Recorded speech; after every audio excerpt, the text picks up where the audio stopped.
Greetings students, here comes our next exciting art project using simple ingredients from home. I really like how this one turned out. I was really excited with it. Didn't have any idea it was going to turn out this way, which was part of the excitement.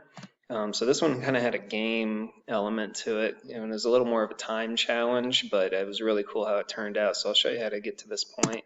I'm going to do this one on black paper, and I'm going to use scissors and a glue stick.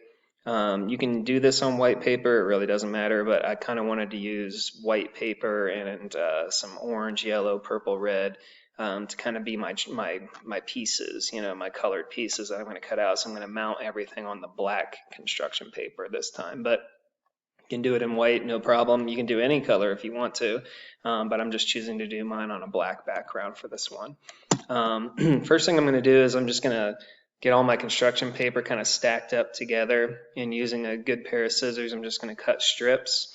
When you stack the paper and cut strips, that makes many strips. You could do one piece of paper at a time. It's just going to take you a while, but stack up 2 or 3 pieces of paper and cut those into strips. Okay, to get started. Then the next thing I'm going to do is I'm going to stack up the strips, about 3 or 4 strips of paper, and I'm just going to kind of do this little zigzag scissor cut, across the strip of paper to make all these different looking triangles. Again, they're not going to be perfect triangles. They're not going to look, equilateral. They're not going to be a perfect pyramid triangle or an isosceles triangle. It's just basic triangle shape. But when you do that zigzag pattern cutting down the strips of the paper, boom, boom, boom, boom, you get that triangle shape. And what I end up with is a nice pile of triangle shapes that I'm going to work with. And then I'm going to get those in a pile, easily accessible, and then I'm going to lay out my black construction paper for my background. And with my glue stick, I'm going to lay down a heavy amount of glue. The reason I'm doing that is because I'm filling the page with as much glue as I can, because here comes the fun part. You're going to have to challenge yourself to lay down all of these triangle shapes before that glue dries. Okay, so once again, lay down all that glue on that piece of paper as much as you can, as heavy as you can, without ripping your paper. Okay, once you have all that glue down, just take a big old handful of those triangles and just start kind of laying them in. And at first, when I started kind of laying down these triangles, I'm just like, what is this going to look like a confetti explosion? I didn't really know what I was doing at first. I just kind of dove into it because I knew I had to lay these down before the glue dried, so I had to kind of think real fast. Okay, and then as I started kind of going, I started thinking, hey, if I kind of put, these triangles up against each other, maybe that'll start looking less like an explosion of confetti and more like kind of like a chiseled kind of, stained glass window kind of mosaic kind of thing. So like I said, even though the triangles aren't exactly the same size, I just kind of thought like, hey, if I see an orange triangle, I'm just going to lay a purple one right next to it, then a white one next to that one, then a red one next to that one. And I just kind of started kind of piecing them all together, trying to keep the edges together, that kinds of stuff. Sometimes they overlap, sometimes they don't, doesn't matter.